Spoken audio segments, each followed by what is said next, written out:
Selamat hari Minggu adik-adik. Gimana kabar adik-adik hari ini? Kakak berharap kalian semua tetap sehat dan bersemangat ya, juga bersuka cita. Nah, hari ini kita mau ibadah online lagi nih dan memasuki akhir September ya Kak ya. Kita mau walaupun di rumah aja harus tetap semangat untuk menyambut firman Tuhan. Nah, sekarang kita akan memulai ibadah kita. Kita mau berdoa dulu dipimpin oleh Kak Angel. Silahkan Kak Angel. Oke Kak. Adik-adik, kita bersatu di dalam doa, lipat tangannya, tutup matanya, kita bersatu di dalam doa. Bapakku yang baik, Tuhan Yesus Kristus, terima kasih Tuhan, karena berkat-Mu kami dapat beribadah di hari ini ya Bapa. Kiranya Engkau memberkati ibadah kami, doa kami, puji-pujian kami.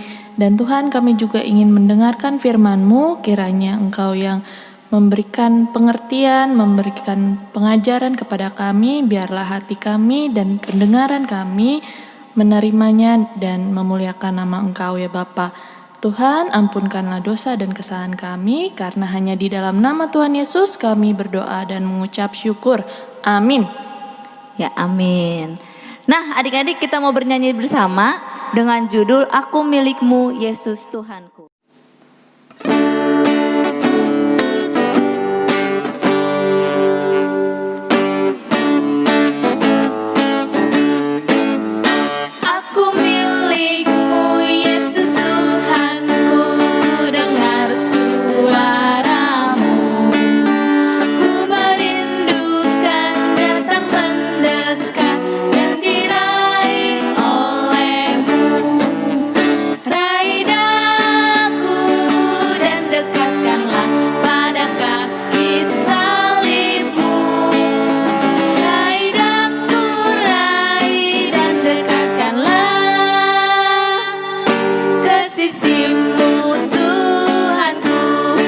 Nyanyikan sekali lagi dengan lebih semangat lagi.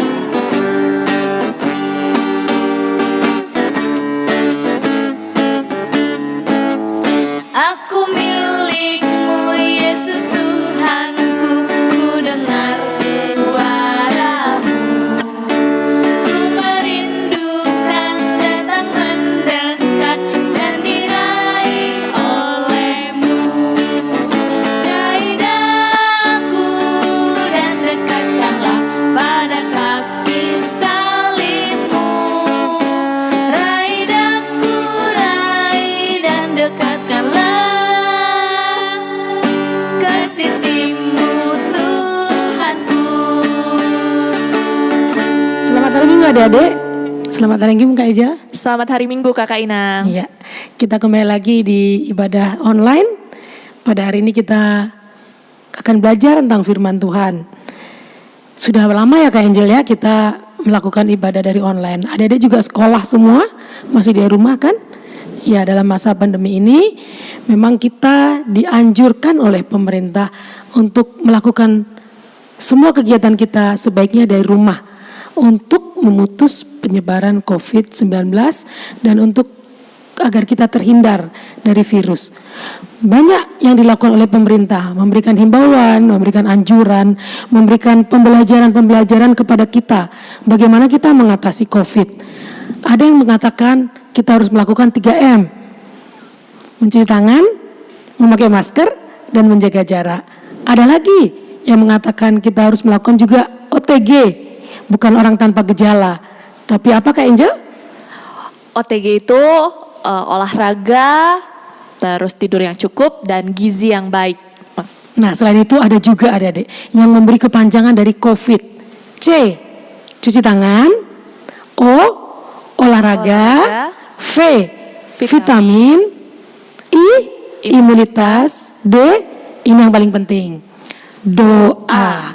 Kita harus selalu berdoa dalam kehidupan kita. Terlebih di masa pandemi virus ini, adik-adik semakin terus-menerus untuk berdoa.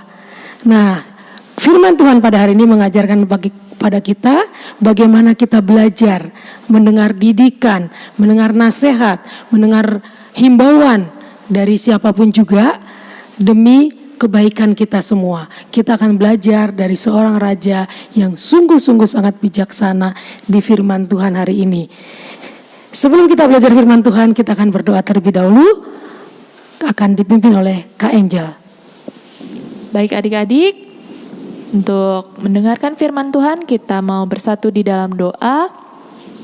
Allah Bapa yang bertahta di dalam kerajaan surga, Tuhan Yesus Kristus, terima kasih Tuhan atas kesempatan hari ini kami dapat mendengarkan firman-Mu. Berkatilah hati dan pikiran kami agar semuanya itu dapat kami lakukan sesuai dengan perintah-Mu dan firman-Mu saja ya Bapa. Berkati juga Kakak Inang dalam membawakan firman-Mu, dan berkatilah juga kami ya Tuhan dari awal sampai akhir ibadah ini, karena hanya di dalam nama Tuhan Yesus kami berdoa dan mengucap syukur, amin. Nats kita adik-adik pada hari ini yang akan kita pelajari bersama diambil dari Amsal 8 ayat 32 sampai 36. Kita baca bersama-sama ya. Semua membaca dengan bersuara sehingga telinga kita mendengar. Ingatkan adik-adik, iman timbul dari pendengaran akan firman Kristus. Silakan Kak Angel yang akan memandu kita membaca firman Tuhan. Adik-adik jangan lupa membaca dengan bersuara. Amsal 8 ayat 32. Oleh sebab itu, hai anak-anak, dengarkanlah aku, karena berbahagialah mereka yang memelihara jalan-jalanku. Dengarkanlah didikan, maka kamu menjadi bijak. Janganlah mengabaikannya. Berbahagialah orang yang mendengarkan daku, yang setiap hari menunggu pada pintuku, yang menjaga tiang pintu gerbangku. Karena siapa mendapatkan aku mendapatkan hidup, dan Tuhan berkenan akan dia. Tetapi siapa tidak mendapatkan aku merugikan dirinya. Semua yang membenci aku mencintai maut. Ya adik-adik, setelah kita membaca firman Tuhan, adik-adik pasti tahu siapa penulis kitab Amsal. Ya pasti adik-adik semua jawabannya benar ya. Penulis kitab Amsal adalah Raja Salomo, raja yang sangat terkenal akan kebijaksanaannya.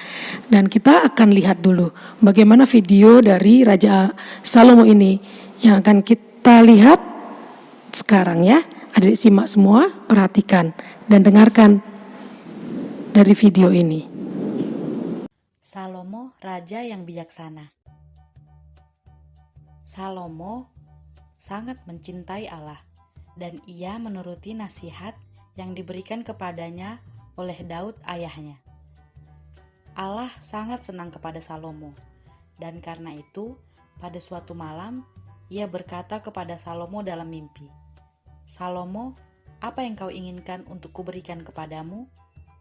Mendengar ini, Salomo menjawab, "Allahku, aku masih sangat muda dan tidak tahu bagaimana mestinya memerintah. Maka kiranya engkau memberikan hikmat untuk memerintah umatmu dengan cara yang benar." Allah senang akan apa yang diminta oleh Salomo. Maka ia berkata, "Karena engkau telah meminta hikmat dan bukan umur panjang atau kekayaan, maka aku akan memberikan kepadamu hikmat yang lebih banyak daripada yang pernah dimiliki oleh siapa saja yang pernah hidup. Tapi aku juga akan memberikan kepadamu apa yang tidak kau minta, yaitu kekayaan dan kemuliaan." Tidak lama setelah itu, dua wanita datang kepada Salomo. Seorang dari keduanya menjelaskan, "Wanita ini dan aku tinggal di rumah yang sama.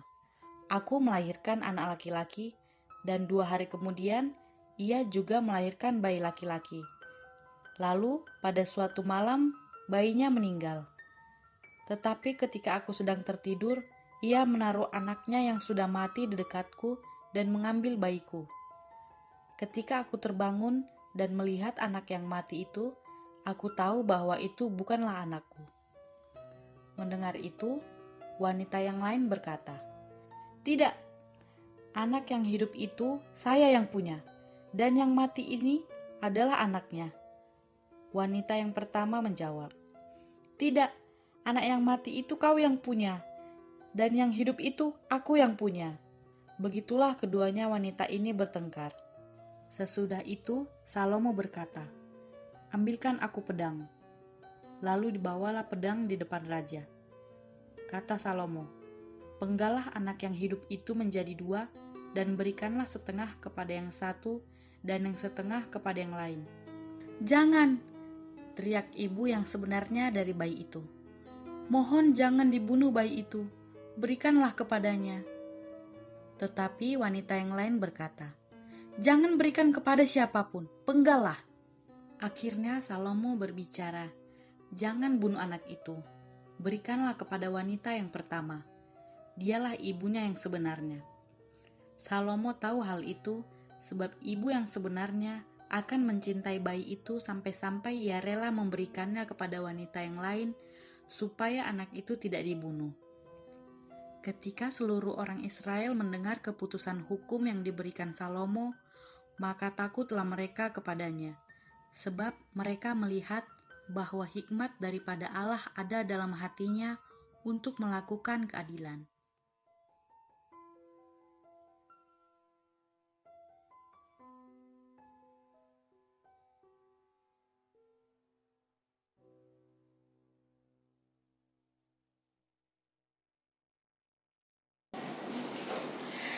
Iya Dedek, dari video yang kita lihat tadi, itu terlihat bagaimana Raja Salomo semasa dia masih anak-anak selalu mau mendengar nasihat dari ayahnya, yaitu Raja Daud.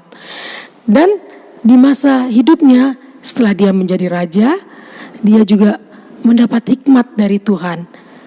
Nah, kita belajar bersama-sama dari pengalaman Raja Salomo.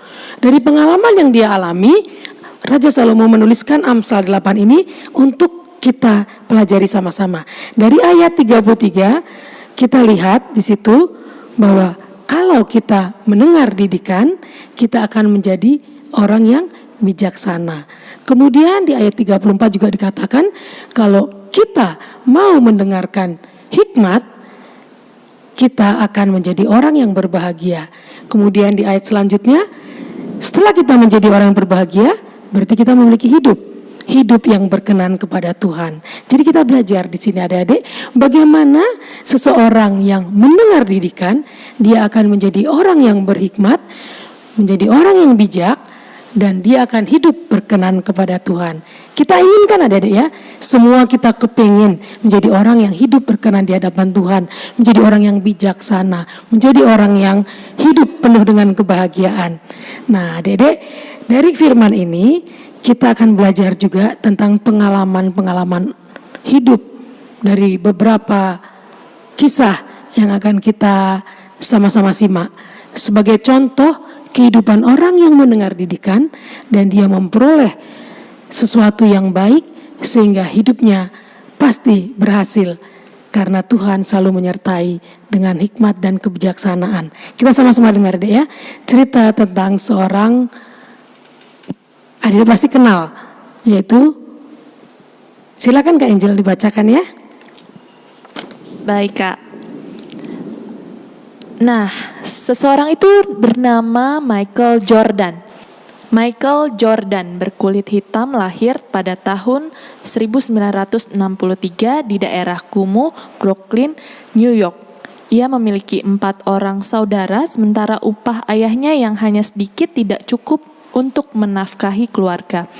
Ketika ia berusia 13 tahun, ayahnya memberikan selai pakaian bekas kepadanya. "Menurutmu, berapa nilai pakaian ini?" Jordan menjawab, "Mungkin $1. Ayahnya kembali berkata, "Bisakah dijual seharga $2? Jika engkau berhasil menjualnya, berarti telah membantu ayah dan ibumu." Jordan menganggukkan kepalanya, "Saya akan mencobanya, tapi belum tentu bisa berhasil." Dengan hati-hati dicucikan pakaian itu hingga bersih. Keesokan harinya dibawanya pakaian itu ke stasiun bawah tanah yang ramai, ditawarkannya hingga lebih dari 6 jam. Akhirnya Jordan berhasil menjual pakaian itu. Kini ia memegang lembaran uang $2 dan berlarilah ia pulang. Lebih dari 10 hari kemudian ayahnya kembali menyerahkan sepotong pakaian bekas kepadanya. "Coba engkau pikirkan bagaimana caranya untuk menjual pakaian ini hingga seharga $20, kata Jordan. "Bagaimana mungkin? Pakaian ini paling tinggi, nilainya hanya $2. Ayahnya kembali memberikan inspirasi. "Mengapa engkau tidak mencobanya dulu? pasti ada jalan. Akhirnya Jordan mendapatkan satu ide. Ia meminta bantuan sepupunya yang belajar melukis untuk menggambarkan Donald bebek yang lucu dan Mickey Mouse yang nakal pada pakaian itu. Lalu ia berusaha menjualnya di sebuah sekolah anak orang kaya. Tak perlu lama kemudian, seorang pengurus rumah tangga menjemput tuan kecilnya, membeli pakaian itu untuk tuan kecilnya. Tuan kecil itu berusia 10 tahun sangat menyukai pakaian itu, sehingga ia memberikan tip $5. Tentu saja $25 adalah jumlah yang besar bagi Jordan, setara dengan 1 bulan gaji dari ayahnya. Setibanya di rumah, ayahnya kembali memberikan selembar pakaian bekas kepadanya. Apakah engkau mampu menjualnya kembali dengan harga $200? Mata ayahnya tampak berbinar. Kali ini Jordan menerima pakaian itu tanpa keraguan sedikit pun. 2 bulan kemudian kebetulan ada artis film populer yang datang ke New York dan melakukan promo. Setelah konferensi pers, Jordan pun menerobos pihak keamanan untuk mencapai sisi artis tersebut dan meminta tanda tangannya di pakaian bekasnya. Ketika artis itu melihat seorang anak yang polos meminta tanda tangannya, ia dengan senang hati membubuhkan tanda tangannya pada pakaian itu. Jordan pun berteriak dengan sangat gembira, "Ini adalah sehelai baju kaos yang ditandatangani oleh artis terkenal. Harga jualnya $200. Ia pun melelang pakaian itu hingga seorang pengusaha membelinya dengan harga $1.200. Sekembalinya ke rumah, ayahnya dengan meneteskan air mata haru berkata, "Tidak terbayangkan kalau engkau berhasil melakukannya. Anakku, engkau sungguh hebat." Sejak saat itu, dalam hal apapun Michael Jordan merasa bahwa masa depannya indah dan penuh harapan. Dia mengasah potensinya hingga akhirnya dia menjadi salah seorang pemain basket terhebat di dunia dan menjadi seorang atlet yang terkaya. Setelah kita mendengar cerita tentang Michael Jordan, ini adalah salah satu kisah seseorang yang mau mendengarkan nasihat, mau mendengarkan pengajaran dari orang tuanya. Dalam hal ini adalah ayahnya. Dan dia menjadi anak yang begitu mau menjalani kehidupannya dengan lebih baik lagi. Dan Tuhan berikan dia, pasti memberikan hikmat sehingga dia terus belajar dan mengasah potensinya sehingga dia menjadi atlet yang terkenal seluruh dunia. Siapa yang tidak kenal Michael Jordan, seorang pemain basket. Nah, adik-adik, seperti itulah seharusnya kita sebagai anak-anak mau mendengar didikan, mau mendengarkan nasihat, mau mendengarkan anjuran dari orang tua kita di rumah kita ya. Coba Kak Angel, kira-kira apa didikan nasihat dari orang tua kita kepada kita sebagai anak-anaknya? Yang kakak terima ya dari pengajaran orang tua kakak, misalnya harus mau mendengarkan orang tua ketika diberi nasihat atau ketika orang lagi bicara, kita harus mendengarkan terlebih dahulu ya Kak sebelum menjawab. Jangan memotong pembicaraan. Lalu kalau pagi-pagi itu kita harus bangun lebih cepat. Jadi jangan sampai kita kesiangan. Itu nasihat dari dan didikan dari orang tua kakak. Nah, kalian juga pasti pernah mendapatkan nasihat dan didikan dari orang tua. Banyak macamnya ya. Kalau misalnya lagi makan contohnya, mungkin kalian dididik sama orang tua kalian untuk tidak berbicara ketika makan. Lalu tidak mengeluarkan suara ketika makan. Dan mungkin juga dididik supaya tidak terlalu main HP terlalu lama ya Kak, apalagi musim pandemi kayak gini gak ngapa-ngapain gitu. Bisa jadi kalian berlarut-larut gitu, berlama-lama di depan handphone. Nah itu orang tua sering negur tuh. Biasanya kita harus menerima nasihat orang tua kita gitu Kak. Itu sih contoh-contohnya Kak. Iya Kak Angel, terima kasih ya Kak Angel ya. Masih banyak lagi pasti adik-adik yang adik-adik terima sebagai nasihat, didikan, ajaran dari orang tua kalian. Selain apa yang dibilang Kak Angel, adik-adik harus dengarkan itu. Harus simpan itu dalam hati kalian, dalam pikiran kalian.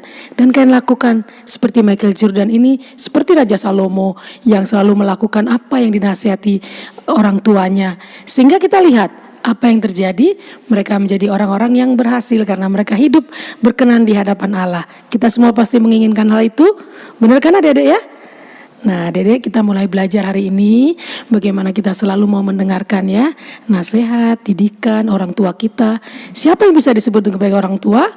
Bisa mama bapak, bisa opung, bisa abang kakak, guru-guru sekolah minggunya, siapapun juga yang memberi kita nasihat, memberi kita didikan, memberikan ajaran, kita harus sering mendengarkannya, selalu mendengarkannya. Betul Kak. Terlebih juga anjuran pemerintah saat ini juga kalian harus lakukan ya.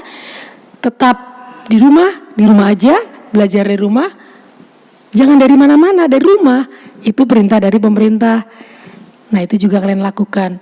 Kalian sudah menjadi orang yang menyenangkan hati Tuhan, yang berkenan di hadapan Tuhan, dan Tuhan pasti akan memberikan hikmat kepada kita. Hikmat itu apa? Hikmat itu adalah bagaimana kita bisa membedakan mana yang baik, mana yang buruk. Dan Rasul Paulus mengajarkan mana yang baik, mana yang berkenan di hadapan Tuhan, mana yang berguna.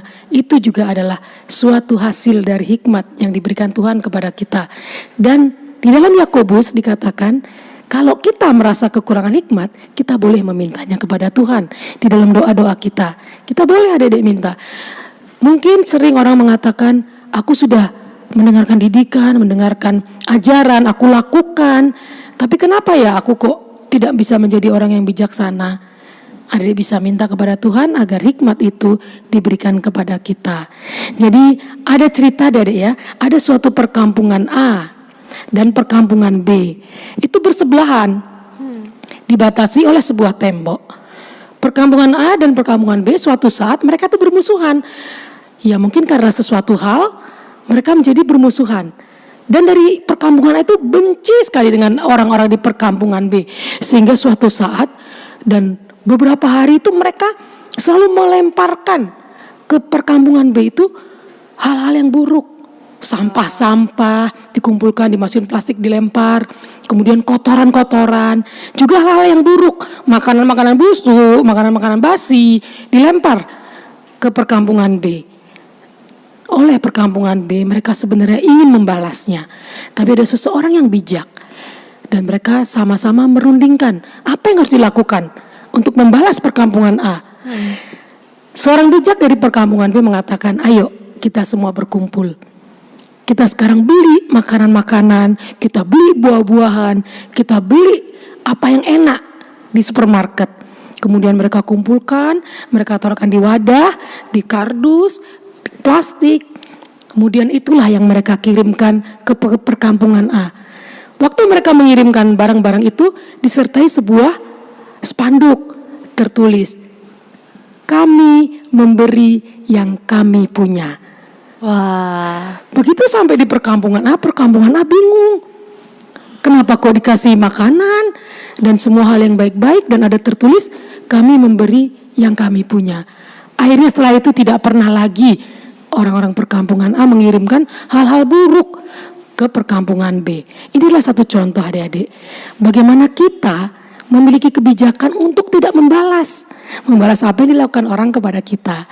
Misalnya zaman sekarang nih ya, banyak orang yang suka membuli, banyak orang yang suka menghina, banyak orang juga yang sering merendahkan kita. Apa yang harus kita lakukan terhadap hal seperti itu? Kalau kita meminta hikmat, kebijaksanaan dari Tuhan, kita pasti akan mempunyai jawaban atas setiap apa yang kita perlukan. Atas setiap masalah yang kita hadapi, kita pasti memiliki jawaban. Sama seperti perkampungan B tadi. Jawaban mereka apa? Kami memberi yang kami punya.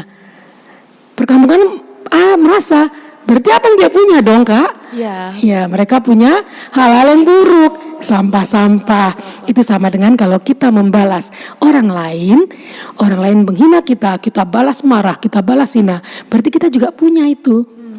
Nah, tapi hikmat dari Tuhan akan mengajarkan kepada kita tidak boleh membalas kejahatan dengan kejahatan, tapi Tuhan Yesus mengajarkan kepada kita, berdoalah bagi orang yang membenci kamu dan menganiaya kamu. Kita juga punya. Kita punya sesuatu yang kita punya. Apa itu? Minimal senyuman. Kalau kita tidak bisa membalas orang yang berbuat jahat kepada kita dengan perbuatan yang lebih lagi, kita hanya punya senyuman. Kita berikan senyuman. Setelah itu kita punya apa lagi? Kita punya doa. Kita doakan dia supaya dia mau menjadi orang yang lebih baik lagi. Roh Kudus mengubahkan orang-orang yang membenci kita sehingga kita dapat hidup lebih baik lagi dan saling mengasihi. Itulah hikmat dari Tuhan yang bisa kita terima pada saat kita mendengar didikan, mendengar apalagi Kak? Mendengar didikan, mendengar anjuran, mendengar pengajaran dari orang-orang di sekitar kita, terlebih dari orang tua kita. Kita ingin menjadi seperti Salomo, kita ingin menjadi seperti Michael Jordan, kita juga ingin seperti Tuhan Yesus. Tuhan Yesus semakin bertambah-tambah hikmatnya, semakin dapat menyenangkan hati Tuhan. Allah berkenan kepada Tuhan Yesus. Kita juga ingin adik-adik ya, kita menjadi orang yang berkenan kepada Tuhan, menyenangkan hati Tuhan, yaitu belajaran hari ini, dengarkanlah didikan dan ajaran dari siapapun juga, terlebih dari orang tua kita. Hikmat itu akan diberikan Tuhan kepada kita. Di dalam Matius, Tuhan Yesus mengajarkan bagaimana seorang yang bijaksana, yaitu kalau dia membangun rumahnya di atas batu.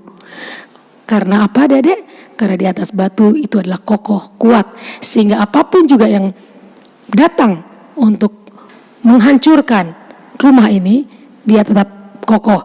Hujan, badai dan sebagainya tidak akan dapat mampu merobohkan rumah yang dibangun di atas batu. Sama dengan diri kita.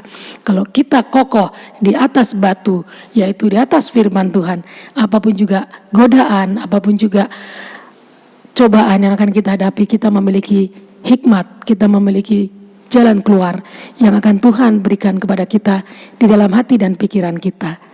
Kira-kira begitu Kak Angel yang bisa kita pelajari hari ini. Sebelum kita akhiri nanti dalam doa, nanti juga akan ditayangkan video sedikit tentang orang yang bijaksana yang membangun rumahnya di atas batu.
Nah, adik-adik, firman Tuhan hari ini telah kita sampaikan, kita pelajari bersama-sama, kiranya dapat menjadi berkat, menjadi terang dalam hidup kita, dan adik selalu mau mendengarkan didikan agar menjadi orang yang bijaksana dan hidup berkenan di hadapan Allah.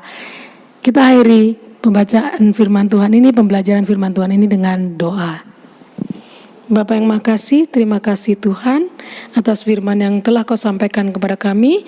Biarlah firman-Mu ini Tuhan dapat hidup terus dalam hati dan pikiran kami untuk dapat kami lakukan dalam kehidupan kami. Sehingga Tuhan kami dapat menjadi anak-anak yang senantiasa mendengar didikan, ajaran dari orang-orang di sekitar kami, terlebih dari orang tua kami, sehingga Tuhan kami dapat menjadi anak-anak yang bijaksana, mendapat hikmat daripada-Mu, dan hidup berkenan di hadapan-Mu. Sertalah Tuhan kehidupan kami, sertalah kehidupan adik-adik kami, dalam aktivitas mereka, orang tua kami, orang-orang yang kami kasihi, semuanya kami serahkan ke dalam tangan pengasihan-Mu. Terpujilah nama-Mu Tuhan, kami hanya berdoa di dalam nama Tuhan Yesus Kristus, Juru Selamat kami yang hidup. Amin. Ya, adik-adik, sekarang kita mau mengumpulkan persembahan ya. Persembahannya bisa kalian berikan kepada orang tua kalian masing-masing supaya nanti orang tua kalian yang menyerahkan ke gereja, atau bisa melalui QR code yang ada di atas ini. Nih, QR code-nya. Nanti kalau misalnya kalian pengen tahu lebih lanjut, boleh tanyain di grup kelasnya masing-masing, oke? Nah, sambil mengumpulkan persembahan, kita mau bernyanyi satu buah lagu, judulnya adalah Bawa Persembahanmu.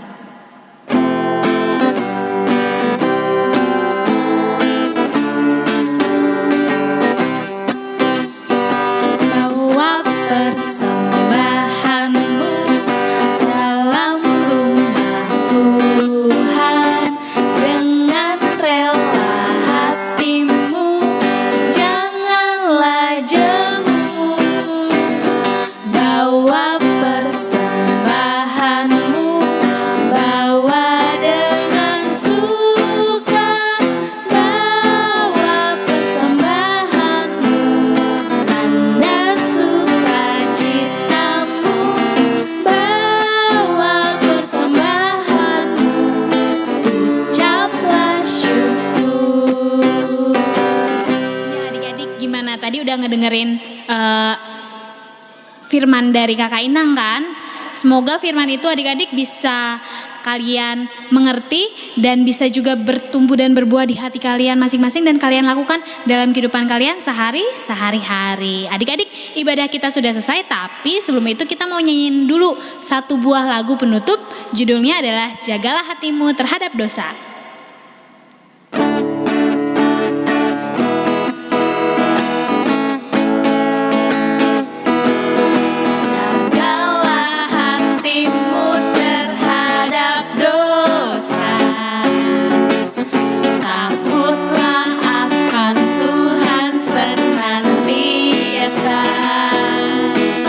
Jagalah hatimu terhadap dosa.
bahwa masa depan sungguh tetap ada dan harapannya adik-adik tidak akan hilang. Hari-hari ke depan juga pasti Tuhan yang pegang langkah-langkahnya kita semua ya. Nah, sekarang ibadah kita sudah selesai. Ada sedikit pesan nih buat adik-adik. Dalam masa pandemi ini kita harus tetap mematuhi protokol kesehatan yang dianjurkan oleh pemerintah. Untuk itu, buat adik-adik yang memang gak punya keperluan penting-penting banget keluar rumah, kalian stay aja di rumah. Terus Pakai masker ya kalau misalkan harus banget keluar rumah. Dan rajin-rajin cuci tangan. oke, jangan lupa makan makanan yang sehat supaya kita bisa menjaga kesehatan kita senantiasa. Nah adik-adik, selamat hari Minggu. Tuhan Yesus memberkati.